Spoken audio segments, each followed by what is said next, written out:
But இது 2026 election முடிவுகளுக்கு முன்பு வந்த புத்தகம்.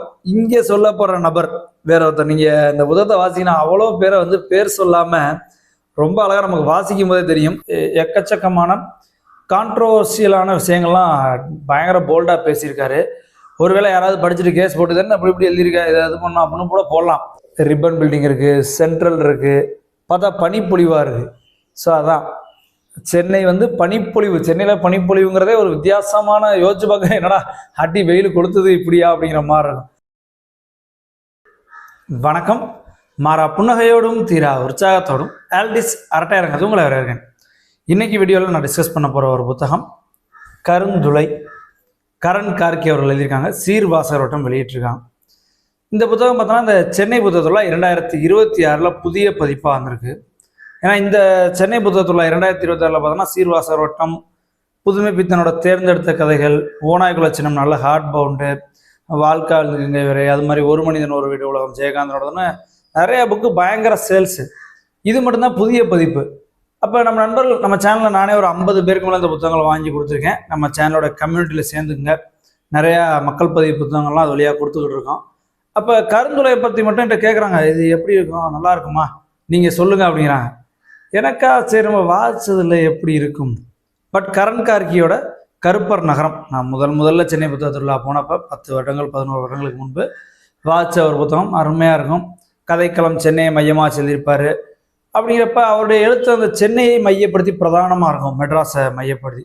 அப்போ எப்படி இருக்குது வாட்ச் பார்ப்போம் அப்படின்னு வாட்சதான் கருந்துளை. பிரமாதமாக இருக்குது, ஒரு வித்தியாசமான அனுபவம்.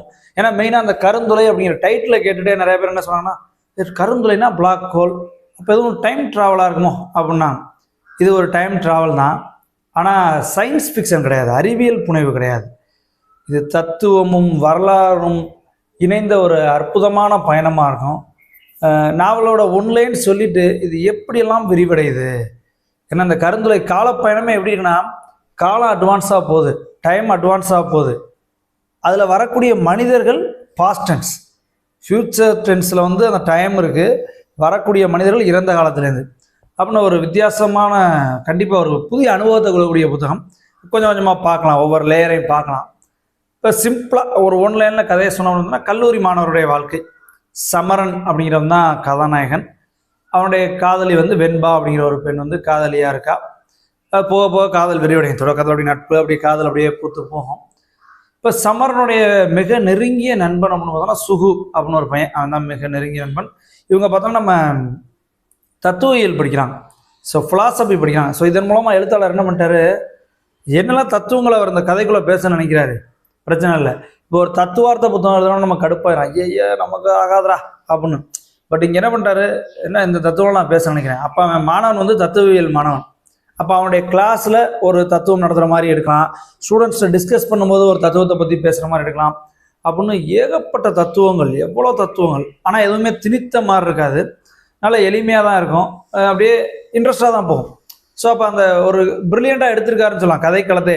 அவருக்கு இவ்வளோ தத்துவங்கள் பேசணும், ஒரு தத்துவ புத்தகத்தை போட்டால் அவனும் பார்க்க மாட்டான். ஒரு கதைக்களத்தில் அந்த மாணவனே தத்துவியல் படிக்கிறான், அப்போ அதை கொண்டுக்கிட்டு வரலாம் அப்படிங்கிற மாதிரி நல்லா பண்ணியிருக்காரு. இப்போ சமரன் சுகு இருவரும் நெருங்கிய நண்பர்கள். சுகுக்கு வந்து அடிப்படையில் ஒரு பிரச்சனை இருக்குது. கதையோட ஆரம்பத்தில் வந்து போனோடனே கொஞ்ச நேரத்தில் அது புரிய ஆரம்பிச்சோம் நமக்கு டக்குன்னு கதை ஜிப்புன்னு இப்படி போயிடுச்சுங்களாம்.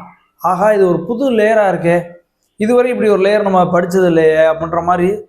அதே நேரம் இன்னொன்று தோணுது, இந்த ஒரு லேயரை எடுத்துக்கிட்டு இதை குறித்த உலகத்தை எழுத போகிறாரோ, அப்போ அது இவ்வளோ ஒரு 350 பக்க புத்தகம், இந்த ஒரு குறிப்பிட்ட விஷயத்தை நகர்ந்து போனால் அவ்வளோ பெருசாக எழுத முடியுமா அப்படிங்கிற டவுட்லாம் இருந்துச்சு. பட் அந்த சுகுவோட கதாபாத்திரமும் அவனுக்குள்ள பிரச்சனைகளும் ஒரு குறிப்பிட்ட பக்கங்களை முடிஞ்சிடும். ஒரு 100 பக்கத்தில் அந்த சாப்டர் அப்படியே முடிஞ்சிடும் அப்படின்னு சொல்லலாம். ஆனால் அது ஒரு புதிய கதைக்களம், அதை குறித்து யாராவது ஒருத்தர் நாவல் எழுதலாம். அதில் உள்ள நுணுக்கங்கள், சிக்கல்கள் அப்படின்னா அது ஒரு புதிய கதைக்களம். அதை நீங்கள் வாட்சி பார்த்தீங்கன்னா தெரியும். மற்றபடி சமரனும் சுகும் ஒரு ஜாலியான நண்பர்கள். அவங்க ஆனா பைக் எடுத்து கிளம்பிடுவோம். அவங்களுக்கு ஒரு டென்ஷன் போகணும் அப்படின்னு பார்த்தா நம்ம டீ குடிக்க போகிறோம் அப்படிங்கிற மாதிரி அவங்க பைக் ரைடர்ஸ் ஏது கிளம்பி சென்னை லைட் ஹவுஸ்லேருந்து பாண்டிச்சேரி லைட் ஹவுஸ் வரையும் போவோம், யார் முதல்ல போயிட்டு யார் திரும்பி வர்றது அப்படின்ற மாதிரிலாம் இருக்கக்கூடிய ஒரு ஜாலியான கல்லூரி தோழர்கள் தான். இருந்தாலும் சுகுக்கு ஒரு பிரச்சனை இருக்குது. இது ஒரு பக்கம். இந்த சாப்டர் ஒரு பாதியோட முடிஞ்சிடும். வெண்பாவோட காதல், இந்த காதலினோட அந்த கிளாஸ் அவர்ஸை வச்சு நிறைய தத்துவங்கள் சொல்கிறாரு. அதே மாதிரி காதலிக்கிட்ட டிஸ்கஸ் பண்ணும்போது தத்துவங்களை தான் 2 பேரும் பேசிக்கிறாங்க. அப்போ நிறைய தத்துவங்கள் போகுது. ஒரு குறிப்பிட்ட புள்ளியில் கதை அப்படியே டைமென்ஷன் மாறுது. இவ்வளவு நாள் நிகழ்காலத்தில் நடந்துகிட்டு இருந்த கதை ஒரு குறிப்பிட்ட புள்ளி, ஏன் அந்த புள்ளி எப்படின்னா, இது வந்து சயின்ஸ் ஃபிக்ஷன் கிடையாது, கண்டிப்பாக காலப்பயணம் இருக்கு, ஆனால் அறிவியல் புனைவு கிடையாது. அப்போ எப்படி அந்த காலப்பயணத்தை கதைக்குள்ள கொண்டுகிட்டு வர்றாரு, ஒரு குறிப்பிட்ட காட்சி, அதன் பிறகு அந்த காலப்பயணம் டைம் டிராவல் நடக்க தொடங்குது. இந்த டைம் டிராவலில் பார்த்தோம்னா ஏகப்பட்ட மனிதர்கள், எல்லா வரலாற்று மனிதர்களும், சொல்லப்போனால் சென்னையின் மிக முக்கியமான பல்வேறு கட்டடங்கள் கட்டிய ராபர்ட் சீசோம் அப்படிங்கிற ஒரு இன்ஜினியர், அவர்கிட்ட சூப்பர்வைசராக இருந்தவர். அதே போல் காலம் பார்த்தோன்னா ஒரு 2050 கிட்ட போயிடுச்சு. வர்ற மனிதர்கள், கதைக்குள்ளே வந்துக்கிட்டு இருக்க மனிதர் பார்த்தா ஹிட்லர், முசோலின்னு வந்துக்கிட்டு இருக்காங்க. என்னடா அது அப்படின்னு நம்ம வியந்துக்கிட்டு இருக்கும்போதே இந்த நாவலுக்கு ஒரு குறிப்பிட்ட தன்மை இருக்குது. நல்லா ஜல்லுன்னு அப்படி ஸ்லோவாக போயிட்டுருக்கும், ஸ்பீடாக போயிட்டுருக்கும். கதை போயிட்டு இருக்கும்போது சில இடத்துல கொஞ்சம் அப்படி போர் அடிக்கிறேன், ரொம்ப தத்துவமாக இருக்க மாதிரி கொஞ்சம் அப்படி போர் அடிக்கிற மாதிரி இருக்கும். கொஞ்சம் நம்ம அப்படி டைவர்ட் ஆகிருப்போம், கொஞ்சம் அப்படி இன்ட்ரெஸ்ட்டை இழந்திருப்போம். பார்த்தோன்னா திடீர்னு ஒரு காட்சி வரும், அப்படியே சீட்டு நுணுக்கி அப்படி எந்திரிச்சு அப்படி உட்காந்துலாம், ஆஹா என்னடா அது அப்படிங்கிற மாதிரி இருக்கும். ஏன்னா அப்படி தான் ஹிட்லர் முசோலினி மட்டும் நான் சிம்பிளாக சொன்னேன். இன்னும் சில கதாபாத்திரங்கள் உள்ளே வருது, ஏகப்பட்ட வரலாற்று கதாபாத்திரங்கள் மட்டும் இல்லை, கடவுள்களே உள்ளே வந்துட்டாங்க. கடவுள்கள் உள்ள வர்ற காட்சியிலாம் நான் ஆஹா என்னடா இப்போ கொஞ்சம் கதையிலேருந்து டைவர்ட் ஆகிட்டோம் போல அப்படின்னு வியந்து போய் உட்காந்தேன். நிறைய கான்ட்ரோவர்சியலான விஷயம், ஏன்னா தத்துவங்கள்ன்றப்ப அதை ஆராய்ச்சி செய்யும்போது எக்கச்சக்கமான கான்ட்ரோவர்சியலான விஷயங்கள்லாம் பயங்கர போல்டாக பேசியிருக்காரு. ஒருவேளை யாராவது படிச்சுட்டு கேஸ் போட்டு தானே அப்படி இப்படி எழுதியிருக்கா, இதை இது பண்ணோம் அப்படின்னு கூட போடலாம். நம்ம மாதரு பகன் பார்த்தோன்னா புக்கு வந்து சில ஆண்டுகள் கழித்து தான் கேஸ்லாம் போட்டாங்க. யாரோ ஒருத்தர் படிச்சுட்டு ஐயோ இது என்ன தப்பாக எழுதியிருக்கான் அப்படின்னு. அந்த மாதிரி இப்போவே நீங்கள் வாசித்து பார்த்தலாம். பயங்கரமான கான்ட்ரோவர்சியலான விஷயங்கள்லாம் போகிற போக்கில் அசால்ட்டாக தொட்டுட்டு போயிருக்காருன்னு சொல்லலாம். ஒரு கதைக்களம், இந்த கல்லூரி மாணவ வாழ்க்கையை தாண்டி அடுத்து எப்படி போகுது, ஏன்னா எப்போதுமே சென்னையை தான் பிரதானமாக பேசக்கூடிய மனிதர் அவர். அப்போ சென்னையை வச்சு தான் பேசுகிறாரு. காலம் ஒரு 2050 போயிடுச்சு. சென்னையோட அந்த நில அமைப்பு எப்படி மாறி போகுதுன்னா, பனிப்பொழியக்கூடிய ஒரு தேசம் மாறிடுது. அப்போ என்ன பண்ணுறாங்க, அந்த சென்னை நகரத்தில் இருந்த பெரிய பெரிய செல்வந்தர்கள் எல்லாம் என்ன பண்ணுறாங்க, வழக்கமாக ஒரு விஷயம், ஒரு புதிய நகரத்தை வந்து ஒரு சாதாரண தொழிலாளி கட்டமைப்பான், குடிசையை போட்டு வாழ்ந்து பெரிய பெரிய நகரத்தை கட்டமைப்பான். நகரம் வளர்ந்தவொடனே ஐயோ இவங்க என்ன அப்படி இருக்காங்க, இவங்க இந்த சேரிலாம் இருந்தால் அசிங்கமாக இருக்கே அப்படின்னா உங்களுக்கு நல்லா வீடு கட்டி தரேன் அப்படின்னு சொல்லிட்டு டவுன் அவுட்டு எங்கிட்டோ கொண்டு போய் ஒரு 20 கிலோமீட்டர் 25 கிலோமீட்டர் தள்ளி நகரின் ஒதுக்குப்புறங்கள் வெளிப்புறத்தில் பில்டிங் கட்டி கொடுப்பாங்க. கட்டி கொடுத்து நீங்கள் நல்லா இருங்கப்பா, உங்களுக்கு பாருங்கள் குடிசை வீட்டில் இருந்தீங்க, ஹவுசிங் போர்டு சூப்பராக போட்டேன் பார்த்தீங்களா அப்படிங்கிற மாதிரி இருக்கும். ஆனால் அவனுடைய வாழ்வியலே பேர்த்து எடுத்திருப்பான். இப்போ நம்ம காலா படம்லாம் பார்த்தீங்கன்னா அதுதான் கதைக்களமாக இருக்கும். இப்போ அது மாதிரி இங்கே என்ன ஆயிடுச்சுன்னா 2050 போல் காலகட்டம், சென்னை அப்படி பனி பொழிவில் வந்துடுது. அங்கே மக்கள் வாழ முடியல, மெட்ராஸ்குள்ள மக்கள் வாழ முடியல. அப்போ என்ன பண்ணுறாங்க, ஒதுக்குப்புறத்தில், சென்னையின் ஒதுக்குப்புறத்தில் வாழ்ந்த மக்களை, அப்போ அந்த வெளிப்பக்கம் தான் இப்போ சூழ்நிலை நல்லா இருக்குது, மக்கள் வாழ்கிறதுக்கு ஏற்ற மாதிரி இருக்குது. அப்போ என்ன பண்ணுறாங்க, அந்த மக்களை நீங்களும் டவுனுக்குள்ளே வந்துருங்க, நீங்கள் இங்கேருந்து போனவங்க தானே இங்கேயே வந்துருங்கன்னு சொல்லிட்டு இந்த செல்வந்தர்களும் நல்ல பெரிய மனிதர்களும் டவுனுக்கு வெளியில் போயிடுறாங்க. அந்த பனி பொழிந்து பாழா போன கட்டிடங்கள், ஏன்னா பெரிய பெரிய புராதன கட்டிடங்கள் வேஸ்ட்டாக போயிடுச்சு, பனிப்பொழிவில் யாரும் இருக்கலாம் இங்கே, அந்த கட்டிடங்களை இந்த மக்களுக்கு நீங்கள் போய் தங்கிங்கப்பா, உங்களுக்காகவே ரெடி பண்ணி கொடுத்துருக்கோம் அப்படின்னு இந்த மக்களை உள்ளே திணிக்கிறாங்க. ரிவர்ஸில் ஆக்சுவலாக சமகாலத்தில் எப்படி நடந்துக்கிட்டு இருக்கு, இப்போ சென்னையில் பார்த்தீங்கன்னா அந்த கூவம் ஓரத்தில் உள்ள அந்த சேரிகள்லாம் காலி செய்யப்பட்டு சுத்தம் பண்ணியிருக்காங்கன்னு பார்த்தோன்னா அங்கே வேறு அப்பார்ட்மெண்ட், பெரிய பெரிய நிறுவனுடைய அப்பார்ட்மெண்ட் இருக்கும், லேக் வியூ, ரிவர் வியூ அப்படிலாம் பேரை வச்சுட்டு பெரிய அப்பார்ட்மெண்ட். இந்த மக்கள் சென்னையின் புறநகருக்கு, அவங்களுடைய கல்வி பாதிக்கப்பட்டிருக்கும், அவங்களுடைய வாழ்வாதாரம் பாதிக்கப்பட்டிருக்கும், அங்கேருந்து ட்ரெயின் பிடிச்சி நகரத்துக்குள்ளே வந்து வேலை பார்க்கணும், இவ்வளோ சிக்கல்கள் அவங்களுக்கு இருக்கும். ஆனால் அவங்க அப்படியே அவங்க வாழ்க்கையை அப்படி பேர்த்து டவுனுக்குள்ளே தூக்கி வெளியில் வீசியிருப்பாங்க. இங்கே கதைக்குள்ள அதை எப்படி பண்ணிட்டாருன்னா அப்படியே ரிவர்ஸு, டவுனுக்கு வெளியில், ஏன்னா அங்கே தான் வாழ்கிற சூழ்நிலை இருக்குன்னு எல்லா பெரிய மனிதர்களும் அங்கே போயிடுறாங்க. மெட்ராஸ் வந்து வாழ தகுதியற்ற ஒரு நகரமாகுது. அங்கே இந்த முதல்ல முன்னாடி வெளியே அனுப்பின மக்களை தூக்கி உள்ளே போட்டுறாங்க. ஸோ அப்படியான கதைக்களம். ஸோ இந்த கதை முழுவதுமே பார்த்தோன்னா கடந்த காலத்தில், அப்போ இந்த ஹிட்லர் முசோலினி வர்றாங்கன்றப்ப அவங்க வதை முகாம்களில் என்னெல்லாம் கொடுமைப்படுத்தாங்க ஒரு ரீகால் பண்ணிக்கிற மாதிரி இருக்கும். ஹிட்லரோட வதை முகாம்கள் அப்படின்ற ஒரு புக்கு பிரமாதமாக இருக்கும். அப்படியே கொஞ்சம் மனதை இலகிய மனம் படைத்தவர்கள் வாசிக்காதீங்க அப்படின்னு சொல்கிற மாதிரியான புத்தகம் அது. அதை ரீகால் பண்ணிக்கிட்ட மாதிரி இருக்கும். ஏன்னா போன வருடத்தில் வாசித்த புத்தகங்கள் அதுவும் ஒன்று. அப்போ அந்த வரலாறை ஒரு பக்கம் ரீகால் பண்ணிக்கலாம். சமகாலத்தில் எப்படி மனிதன் ஒடுக்கப்படுகிறான், எதிர்காலத்துலேயும் அவன் ஒடுக்கப்பட தான் போகிறான்.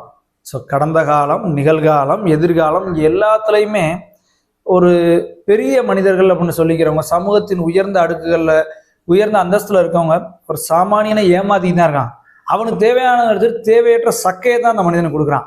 பாருங்க, இப்ப சென்னைக்கு புறநகர்ல தூக்கி வீசுறான். சரி பீப்புளை, நீ எல்லாம் இங்க இருக்க வேணாம், நீங்க டவுனை சுத்தம் பண்றான், அழகு பண்ண வெளில வீசுறான். அந்த 2050 சென்னை வாழ தகுதியற்றதுங்கிறப்ப புறநகருக்கு இவன் போய் குடியிருந்துட்டு நீங்க எங்கிட்டு போங்கடா அப்படிங்கிட்டு தள்ளி விடுறான்.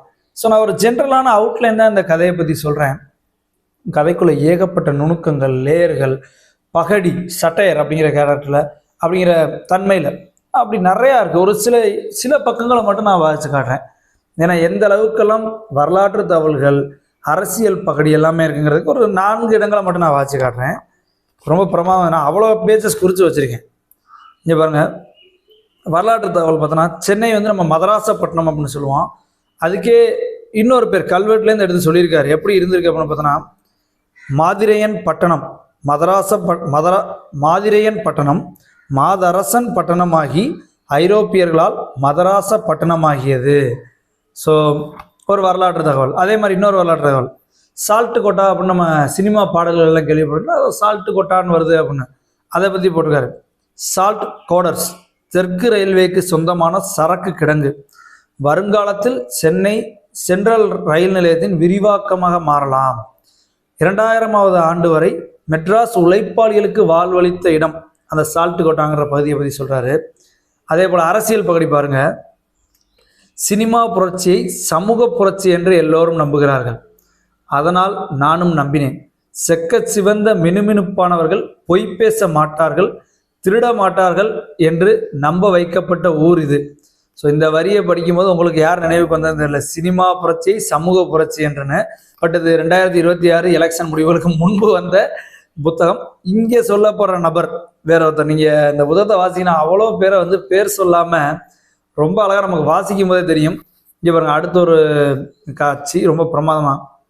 பிங்க்னா என்ன தெரியுமா? 2 பேர் அப்படி பேசிக்கிற மாதிரி இடம், அதுல வந்து வார்த்தை வருது பிங்க்னா. பிங்க்னா என்னன்னு தெரியுமா? 2000 ரூபா, அதுல சிப்பு வச்சிருக்கோம், சிப்பு. அதை வச்சு கருப்பு பணத்தை கண்டுபிடிக்கலாம்.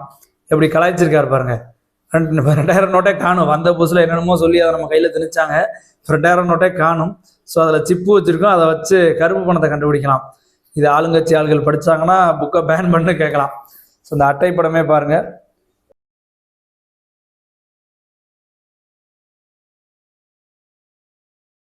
ரிப்பன் பில்டிங் இருக்கு, சென்ட்ரல் இருக்கு, பார்த்தா பனிப்பொழிவா இருக்கு. ஸோ அதான் சென்னை வந்து பனிப்பொழிவு. சென்னையில் பனிப்பொழிவுங்கிறதே ஒரு வித்தியாசமான, யோசிச்சு பார்க்க என்னடா அடி வெயில் கொடுத்தது இப்படியா அப்படிங்கிற மாதிரி இருக்கும். ஸோ இப்படி பல்வேறு சிந்தனையை தூண்டக்கூடிய, விசித்திரமான ஒரு அனுபவத்தை ஏற்படுத்தக்கூடிய ரொம்ப அற்புதமான ஒரு நாவல். அவசியம் வாசித்து பாருங்க. தேவைப்பட்டுச்சுன்னா கான்டாக்ட் பண்ணுங்க. நம்ம சேனல் நண்பர்களுக்கு, நம்ம கம்யூனிட்டியில் சேர்ந்துங்க, வாங்கி அனுப்பி வைக்கலாம். அவசியம் வாசித்து பார்க்க வேண்டிய ஒரு அற்புதமான நாவல். ஒரு வித்தியாசமான அனுபவத்தை கொடுக்கும். வாட்சி பார்த்துட்டு உங்களுடைய வாசினீங்கன்னா உங்களுடைய கமெண்ட்டையும் பதிவு செய்யுங்க.